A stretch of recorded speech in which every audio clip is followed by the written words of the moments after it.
Who gave permission to the summer to be this hot? Because I didn't. 1, 2, 3, 4, 5, 6, 7, 8, 9. Damn.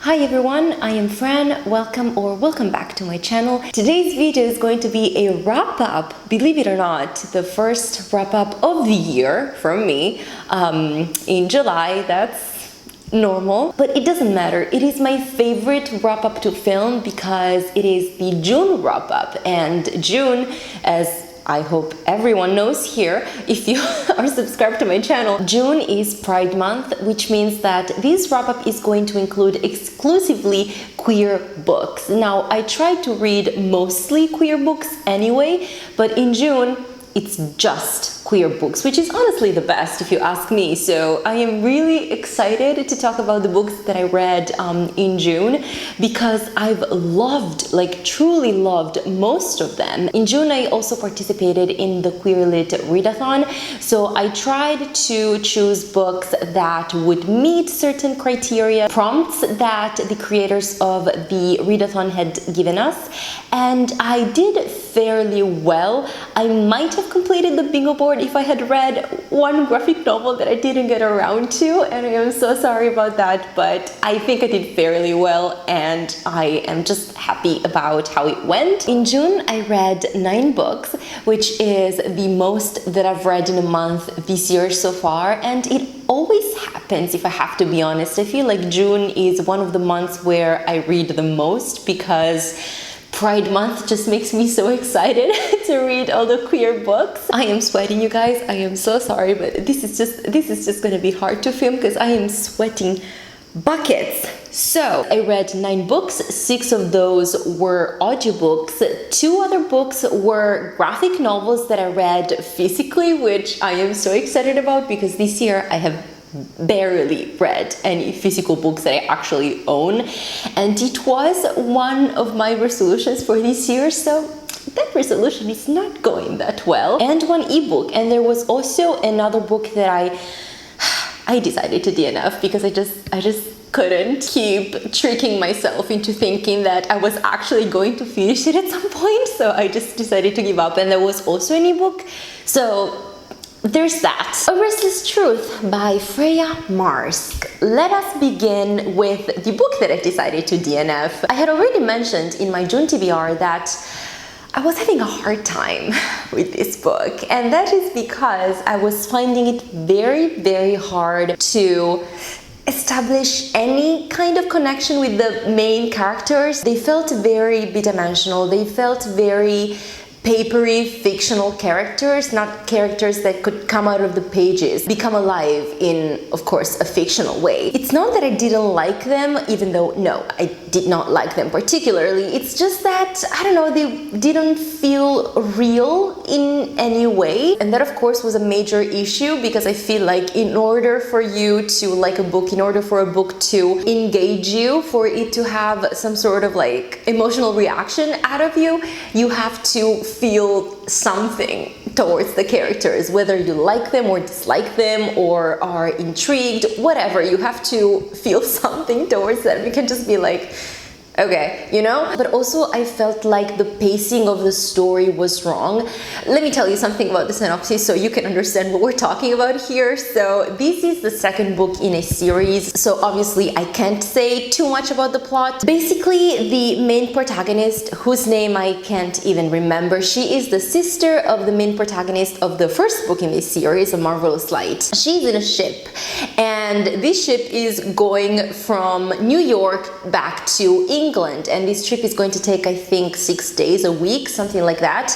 And she has to protect an old lady that she is accompanying back to the UK, because this woman knows something about a magical problem that they're trying to fix. But this woman dies at the very beginning of the book. Our main character has to try and find an object that this lady had with her, and, you know, bring this object back to her brother. So the book is supposed to cover this week that they spend at sea. There are some people who are trying to antagonize her and are trying to get a hold of this object, and she finds some well, not necessarily friends, but people who are somehow willing to help her in this journey, in her mission. And, you know, things happen. So we have a situation where we find ourselves in a contained space, a ship. So there's already not much variety in terms of setting, which means that the story has to have a sort of pace, a sort of building towards something. Like, it has to have some variety in other areas to keep the reader engaged, and there was none of that. It was very slow paced, even though it was kind of like an adventure mystery sort of mission that was being carried on. All of that didn't really work for me.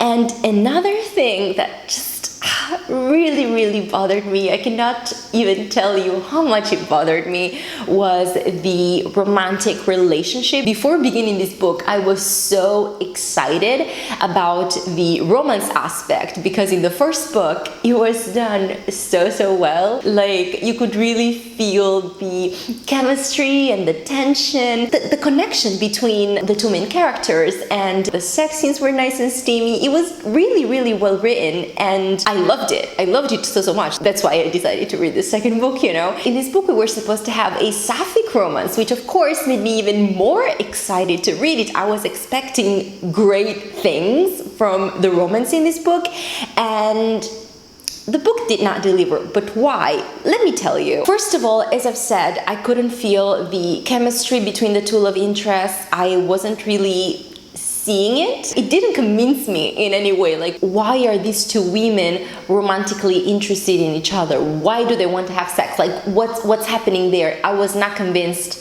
at all. But as if that wasn't enough, okay, I read up until 70%, 75%, something like that. And in these 3/4 of the book, basically, they had sex several times, and every freaking time there was a dick-shaped object involved.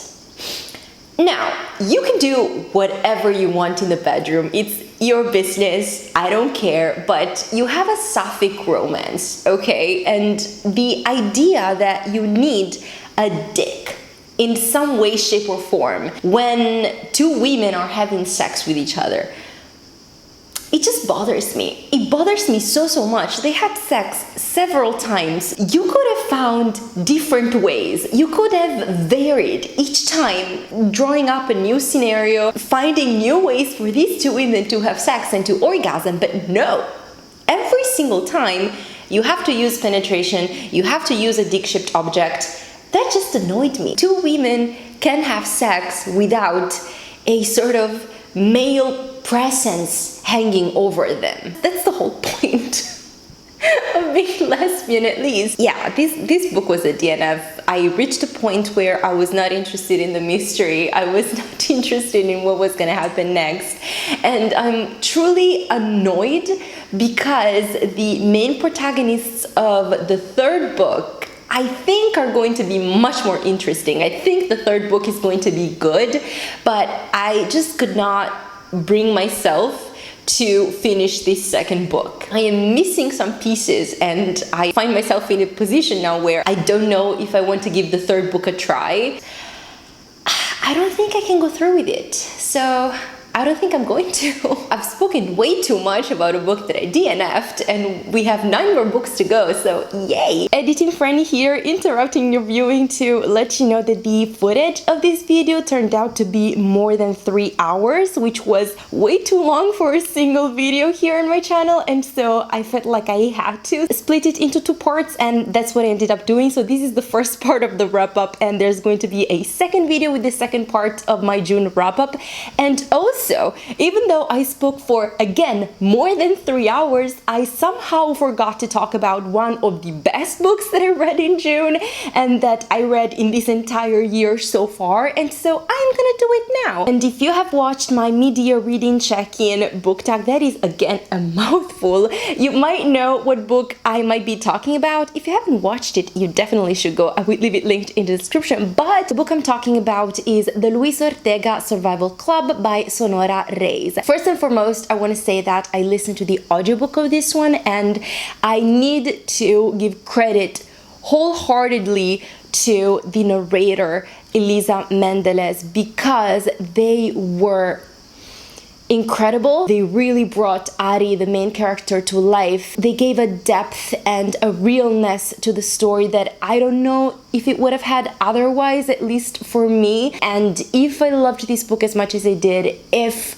it's going to be one of the reads that stays with me for a long time, it's also because of the narrator's performance, because Elisa Mendeles was fantastic. This is a YA queer novel that deals with sexual assault, consent, slut shaming, so beware of these topics, because even though nothing is explicitly described, there is definitely mature content. There is definitely content that might trigger some readers. The book starts with Ari, our main character, going home in an Uber, and when she reaches, her parents are asleep. She goes in the shower, she tries to wash away the night and what she's just lived, and goes to bed trying to reconstruct and explain to herself exactly what happened and whose responsibility it was, if she was actually in charge of her own actions, or if what happened to her instead of because of her. We immediately find out that she has been to a party, and that she went to this party with a boy that she was dating, a boy that noticed her despite the fact that she is autistic and mostly nonverbal, a boy that seemed like he truly cared about her, that seemed like he was okay with her not speaking. They went to this party, he initiated sex, they had sex, she did not say no, but she did not say yes. And she's very clear about this from the very beginning. Even though she's traumatized by what happened, she still can't blame him because of her actions, because she did not say explicitly no. So is it actually his fault that he took the liberty to have sex with her? And also, did he actually push her to have sex that night, or did she want to? Did she want him to be interested in her in that way? Did she want him to care for her in that way? So there's a lot of confusion there. The lines are blurred, and she's trying to make sense of what happened that night. One thing that she knows for sure is that she does not want anybody at school finding out, because then she'll be known as the easy one, as the slut of the school, and all the guys will start looking at her in a different way, will start bothering her, and so on and so forth. And so she asks the guy, Luis Ortega, to not say anything because she doesn't want him to, and he says, yes, of course, no problem whatsoever, babe. At school the morning after, Ari starts noticing the other students looking at her in a different way, and things get worse when she starts to get DMs on Instagram from other students, other boys, asking her if she wants to hang out, if she wants to be nice to them. And Ari doesn't suspect Luis immediately because he said he wouldn't tell anyone, and maybe it's Shawnee's fault. She was Luis's ex, and so she's not over their breakup, and the night of the party she saw them going into a bedroom, so perhaps she's just spreading rumors because she's jealous. Things keep getting worse at school. Ari is being harassed by the other students. There are some boys who try to cup a feel in the corridor and things like that. It is very, very disturbing and enraging to read and listen to, but things keep getting worse until she receives a private message.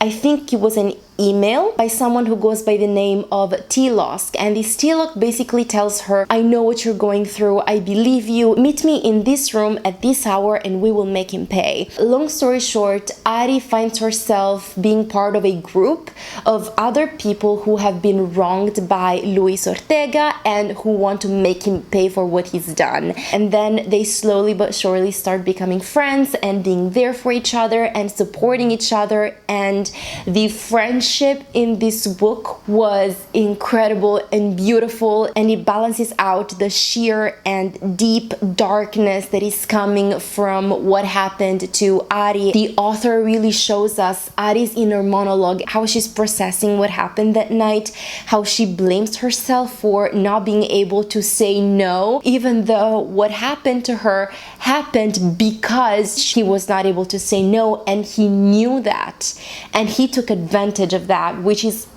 absolutely disgusting, but Not surprising, because we live in a world where if you're not raped, you have to count yourself lucky. That's so fucked up and almost impossible to come to terms with as a woman, to live in a world where that's the reality of the situation. And we see Ari blame herself, because if she doesn't blame herself, if she's not responsible, if she's not to be held accountable for what happened to her, it means that what happened to her is random. And we cannot do anything to stop it, anything to prevent it, and that's the truth, and that is terrifying. All of this is explored and discussed throughout the book in such a delicate yet hard and real way that it cannot not touch you, it cannot not leave you just speechless and broken and trying to put the pieces back together, because you know that it's true and it's fucked up, and you have to find your way to deal with all of this, because there's no other solution, there's no other way. And it's so hard to talk about this without, getting all emotional and angry and sad, but it was done so well in this book. But looking on a brighter side, we have this beautiful friendship between these incredible characters, and some of them are queer, which was even better, because there's talk about pride and coming out and figuring out your identity. Particularly the friendship between Ari and Shawnee warmed my heart in a way that I was not expecting, that I did not think was possible. There's so much respect and willingness to listen and to see the other person, to understand what they need, not wanting to change them, but to limit your own self and control your own self in your own actions, to not cross any boundaries and respect the other person exactly as they are. As I've said before, Ari is autistic, she's nonverbal, she cannot speak, if not in specific circumstances, when she feels entirely safe. And Shawnee, as well as all the other friends, respect that. They do not try to force it. Whenever they're meeting in this classroom, they have a sheet of paper and a pen ready for Ari, so if she wants to say something, if she wants to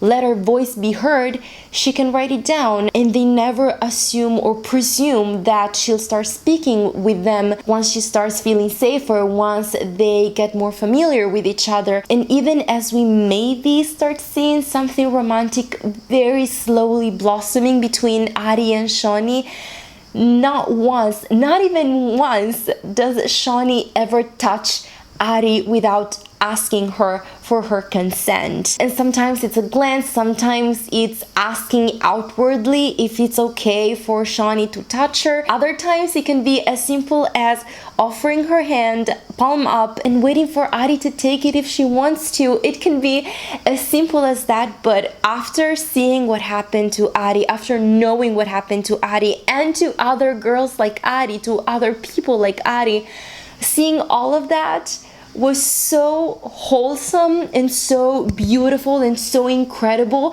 and it brought their relationship, their friendship, whatever it was, it brought it to a whole other level, and I loved it. I loved it so much. It was beautiful to see. It melted my heart. I'm sure there's probably a whole other lot that I haven't said because I've forgotten it, because it's not coming to mind right now, because I'm a bit emotional, I don't know. But I have written a long review for this book on Goodreads, so I would leave it linked again if you want to go and check it out. But that doesn't even matter. The point is that I loved this book so much. I loved every single second I listened to it, and I absolutely recommend it to anybody, please. It's a book that needs to be read. It's a book that needs to be discussed. Even if the rape is not on page, the author makes you feel it on your skin. It's definitely there, but I loved this book for it. I loved the representation. Ari is neurodivergent, she's autistic and nonverbal, she's also Latina and queer. She does not identify herself with a label specifically. Shawnee, her best friend and future love interest, is black and bisexual. There's another character in the friend group that will come out as a non-binary at some point later. I am not going to tell you, but again, that other moment was handled so well. There was so much respect in that context as well, and I loved it. I mean, if you haven't guessed it, it's gonna stay in my mind for a very long time. 5 shining stars. I cannot believe that I forgot to talk about it the first time that I filmed this video, but I've been talking for another 30 minutes now, so I think I've made up for it. The Miseducation of Cameron Post. Yes, ladies and gents and everyone in between, I did it. In June 2023, I finally read The Miseducation of Cameron Post by Emily M. Danforth. For those of you who don't know, for those of you who haven't been around since the early stages of BookTube, when it still wasn't called BookTube, The Miseducation of Cameron Post is a very famous and beloved YA queer book. I have been wanting to read it for a very long time. It was one of the OGs, you know, before queer YA books became so popular and widely spread. It was one of the first, and you could tell. I don't mean it in a negative way at all. I just mean that it's one of those YA books that doesn't feel like YA. It feels like a coming-of-age book. It feels like a book that could be read and enjoyed by everyone because it cannot be constrained in the marketing approach that sometimes YA has nowadays. It doesn't have a repetitive structure. It doesn't have a well-defined ending. It doesn't have some features that you expect to find in today's YA queer books, and I loved it even more for it. In this book we follow Cameron Post from a very young age. I think when the book begins she's 8. Perhaps a few pages into the book, her parents die in a car accident and she is taken in by her grandmother and later her aunt. So we follow her for a few years during the summers up until the age of 14 or 15, when her relatives find out that she kissed a girl and that she's a lesbian, and so they send her to a conversion camp. It is really hard to talk about this book because apart from what I just told you, nothing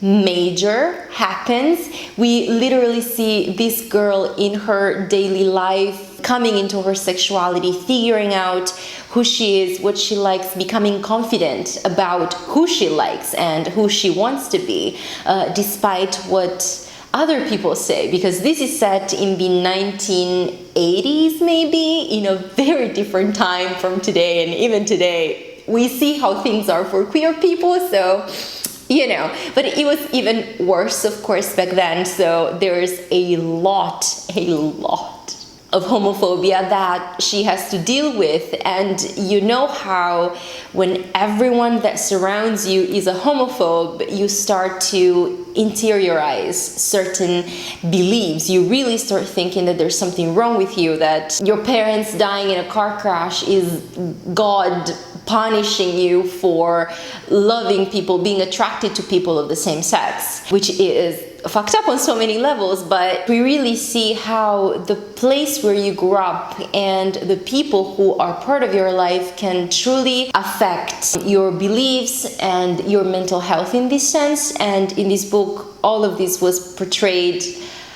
so realistically and in such a heartbreaking way, and I just loved to see her journey and see where she got from where she began. I just loved this book so much. I knew I was going to love it, but the fact that I actually listened to it, I actually listened to the Italian audiobook because I really loved the narrator voice. I think she did such such an incredible job. There were moments where I was literally like crying, and the audiobook is a long one. It was 13 hours long, which for a YA book is, I don't want to say unheard of, but it's very long. I think the physical book is like over 500 pages, but maybe it was because I was listening to the audiobook. I was basically listening to Cameron narrate her story. It's written as if an older Cameron is telling us about her life and her past experiences and commenting along the way. Maybe it's because of how it was written, but it didn't feel like 13 hours. It felt like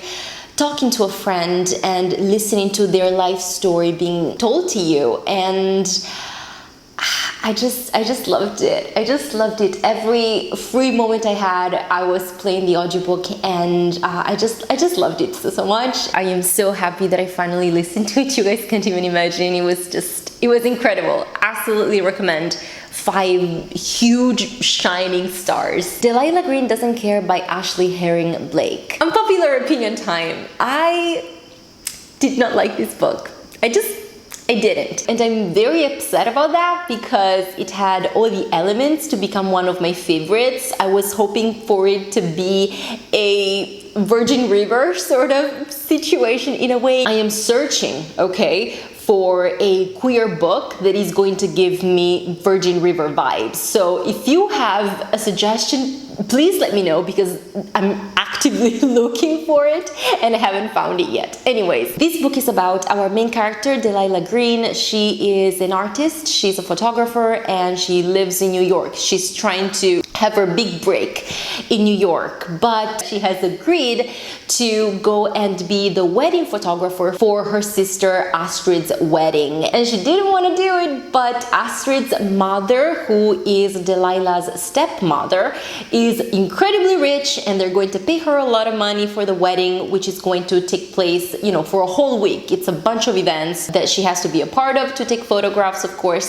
So she goes back to her hometown, Bright Falls, and on the first night before she meets her sister, she goes to a bar and a woman tries to flirt with her. This woman is one of her sister's best friends. What was her name? Claire. Delilah used to have a crush on Claire when they were teenagers, but she was kind of like an outsider. She lost her father when she was, 8, 10, something like that. She was very, very young, so she's always been on the sidelines, never really trying to make friends, never really trying to engage with other people. And according to Delilah, Astrid let her be, never tried to have a relationship with her, never tried to, be her sister. This is one of those moments where I wish I was bald, but fortunately these moments don't last for long, so we're gonna be fine. This book has 2 POVs. We have Delilah's and we have Claire's POV. Claire did not recognize Delilah because she's changed a lot over the years, and she's never really come back to Bright Falls apart from a couple of times, but she didn't really meet anybody. So on her part, she was just trying to get back in the game after years of not really going out with anyone, not really having sex with anyone. She had a kid with her high school sweetheart, but then he was unreliable, he left, she really couldn't count on him. So there's a whole situation with those two, and she doesn't want to be hung up on the child's father anymore. So on that night, she goes to the bar with her friend Iris, and Iris tries to push her to go and, flirt with someone to get back in the game. And she meets Delilah, and the rest is history. No, I'm kidding. Why didn't I like this book? How do I explain it? For the whole time I was listening to the audiobook, right, I had this mental image of the author sitting at a table and trying to come up with the characters' traits and personal stories and background, and trying to fit all the pieces so that Claire, who doesn't want to do casual, who doesn't want to date unreliable people, falls in love with the woman who leaves a trail of one-night stands behind her, or the one who never wanted to go back to her hometown falls in love with someone who needs to be there because she has a daughter, because the daughter comes first of course, and she loves the hometown and she never wants to leave it. Like, felt like everything had been planned out so that all the opposites would meet each other, and you would have, of course, the conflicts and the complications and all that stuff. Like, it felt too fake, too outlined. I don't quite know how to explain it. I'm so sorry about that. That was already something that pulled me out of the story a lot. Another thing was the writing itself. I don't know if I noticed more because I was listening to the audiobook instead of reading the actual physical book. So perhaps the fact that I was listening to the words and there was a rhythm and everything made me notice repetitions even more.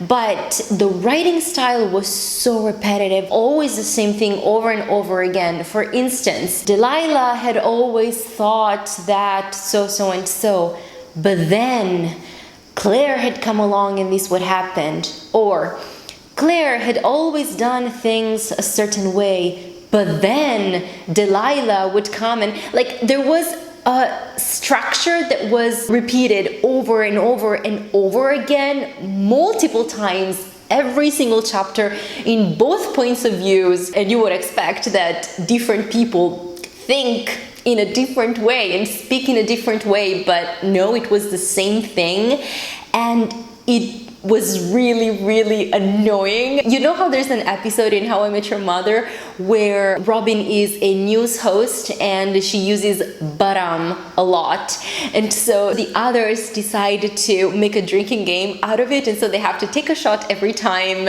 Robin says baram when she's on TV. Really? You guys watch her show? The truth is, we watch it for the drinking game. The who now? That's great. But, Nice. this wasn't your first spelling bee, was it? Nope, third. Oh, good for you. But,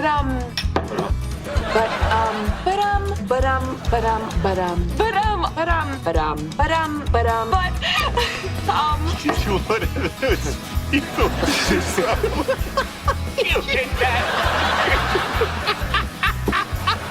Well, you could have done the same exact thing here. That's how much and how often it was repeated over and over again, and it got so annoying. Jeez, this one really did not work out for me also. And this is just unbelievable if you ask me. Like, it was so unbelievable that I could not buy it, no matter how much trauma you have in your past, no matter what you've gone through, no matter how low your self-esteem is. Astrid's future husband was, oh gosh, he was such a misogynist piece of trash who would just be the worst to Astrid, bossing her around and treating her like nothing, like she was a towel, just put there for him to use whenever he wanted, with no agency whatsoever, no capacity of actually expressing what she wanted, because he had to take care of everything and he would decide everything, and she was just supposed to go along with it for some reason. And not only it was unbelievable that Astrid was just taking it and that she was actually going to go through marrying this guy, but her friends were letting it happen. Her sister was letting it happen. And like, there's a week left to the wedding. You see your best friend being treated like a piece of trash by her future husband, who, I don't know, he might even be abusive, what do you know? And you don't say anything? Like, you actually want me to believe that you have not had a moment or the occasion to pull your friend aside and tell her, hey, what the heck is happening here? Because I cannot believe that you're marrying this idiot right here. He was borderline abusive. Like, picture the most annoying, entitled white jerk that you can think of, and that's who he was. You could see that there was no love between those two. Like, it was so clear and palpable, at least from what the author was writing, that there was no possibility of being mistaken. Like, it was not like a situation of, well, I am not part of the relationship, so I don't know, maybe it's not my place to say. No, it was like so evident and clear that it was just not believable that we had to get so close to the wedding for the friends to actually try and do something to stop this, because that's the synopsis of the book, by the way. Apart from the tool of interest, you know, hanging out with each other and having sex and being steamy and all that stuff, the plot is that they're trying to make Astrid see that perhaps this is not the best person that she could be marrying. But again, it should have never reached that point. I wasn't convinced. I cannot buy it. And that for me was a 2.5 stars. And I think I was generous with my rating. Fina by Nino Cipri. This was the group read for this round of the Queer Lit Readathon. And I have to say, I was not the hugest fan, in the sense that I found the story a bit, I don't know, it gave me a disorganized sort of feeling, a bit all over the place. It might have been an intentional thing, so don't let that be a deterrent for you.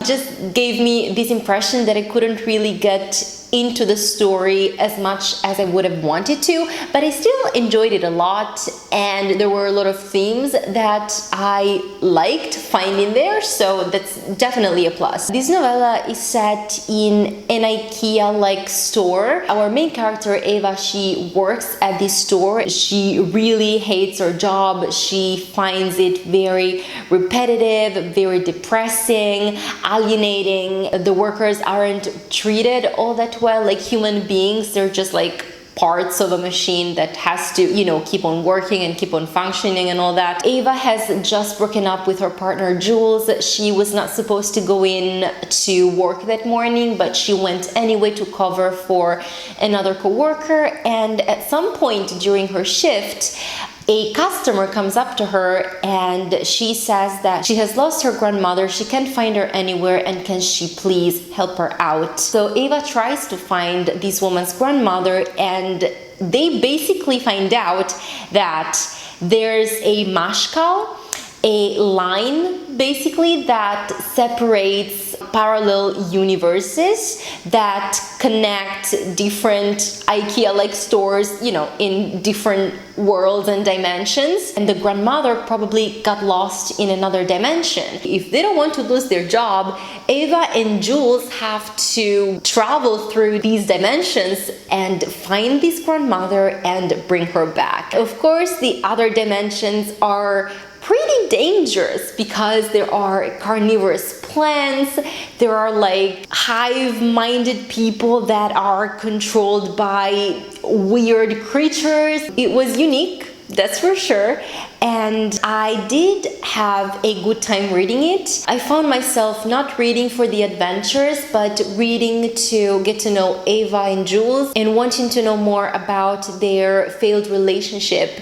Why hadn't they worked out? What had happened there? Because clearly there were still some feelings between the two of them. Clearly breaking up had a toll on both of them. They were not happy with that ending to their love story, the history that they shared. So I was mostly interested in that. I didn't love it, but I did enjoy it. It was a solid 3.5 stars for me. And there is another novella titled Defect that is set in the same world. It's narrated by the point of view of the co-worker that Eva had to cover for, the one that didn't go to work, and so she had to go in and live this whole adventure. I probably will pick it up at some point because I'm kind of intrigued to know why he didn't go to work in a book that so heavily talks about capitalism and, you know, the work responsibilities and what is expected from workers, even though nothing much is owed to them in a capitalistic society. So yeah, I am definitely going to read it at some point, and I really liked this novella. The camera is about to die, so let's see if we can quickly talk about another book before it dies on me.